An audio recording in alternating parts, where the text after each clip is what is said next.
নমস্কার, Sharmistha sweet dreams কিচেনে আপনাদের সবাইকে স্বাগত। আজকের আবার চলে এসেছি নতুন একটা রেসিপি নিয়ে। সামনেই গণেশ চতুর্থী, চলুন একটা নতুন অন্য ধরনের একটা রেসিপি করে ফেলি। রেসিপিটা হলো কাঁচের বলের রসমালাই। এই দেখুন, আমি কি নিয়েছি, সাবুটাকে 1 ঘন্টা ভিজিয়ে রেখেছি। ভিজিয়ে রেখে জলটাকে আমি ফেলে দিয়ে আরও কিছুক্ষণ ঢাকা দিয়ে রেখেছি। সাবুটা দেখুন নরম হয়ে গেছে। এইবারে একটা মিক্সার জারে আমি সাবুটা দিয়ে দিয়েছি, আর তার সঙ্গে দিয়ে দিলাম 1 থেকে 2 চামচ চিনি। এবারে মিক্সার গ্রাইন্ডারে আমি ভালো করে পেস্ট করে নিয়েছি। এই দেখুন, পেস্টটা করে নিয়ে এবার আমি ছোট ছোট বলের আকার দিয়েছি, যেমন রসগোল্লা হয় ঠিক সেরকম। এই দেখুন, হাতে কিন্তু একটু ঘি বা তেল লাগিয়ে নেবেন। ঘি দিলে খুবই ভালো হয়। হাতের মধ্যে ঘি দিয়ে তারপরে এই গোলাটা করবেন, দেখবেন সুন্দর গোলা হবে। আর নাহলে হাতে একটু জল দিয়ে করবেন, নাহলে একটু আটা আটা হয় তো হাতে লেগে যেতে পারে। তাই জল বা ঘি দিয়ে আপনারা এই রসগোল্লাগুলোর আকার দিয়ে দেবেন। ব্যাস, আমার রসগোল্লা রেডি হয়ে গেছে। কাঁচের কেন বলছি, আপনারা তো জানেন সাবু জলের মধ্যে যদি ফোটাই বা দুধের মধ্যে ফোটাই একদম কাঁচের মতন দেখতে হয়ে যায়। তাই এই রেসিপিটার নাম হচ্ছে কাঁচের রসগোল্লার রসমালাই।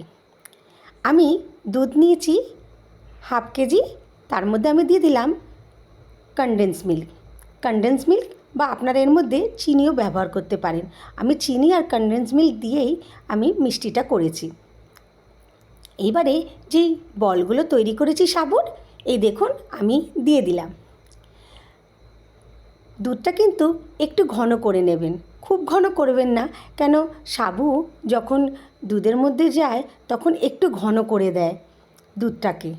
ব্যাস, সুন্দর করে ফুটিয়ে নিন।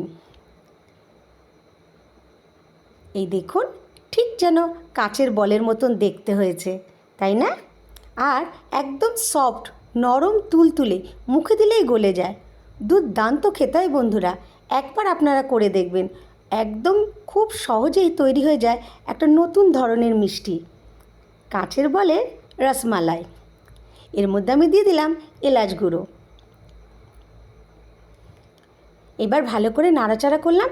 একটু হালকা পাতলা রেখেছি, আপনারা একটু গাঢ় করেও করতে পারেন, যেহেতু ঠান্ডা হয়ে গেলে একটু গাঢ় হয়ে যায় তাই। ব্যাস, কি দারুণ! দেখুন দুধের মধ্যে থেকে কাঁচের রসগোল্লাগুলো কীরকম লাগছে, দুর্দান্ত লাগছে, তাই না বন্ধুরা? এরমভাবেই আপনারা এই রেসিপিটা করতে পারেন আর গণপতিকে পরিবেশন করতে পারেন। গণপতি খুশি হয়ে যাবে।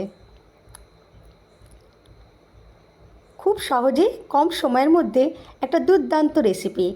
আর আমরা যেহেতু মিষ্টি খেতে ভালোবাসি, তাই এই রেসিপিটা সবারই ভালো লাগবে।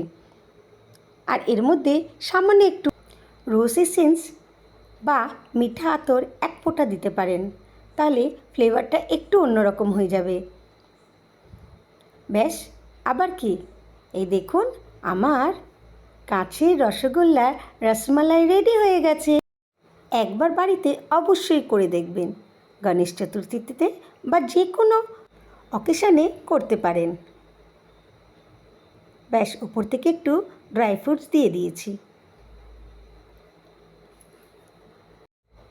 এখানেই শেষ করলাম। আবার নতুন রেসিপি নিয়ে আপনাদের কাছে চলে আসব।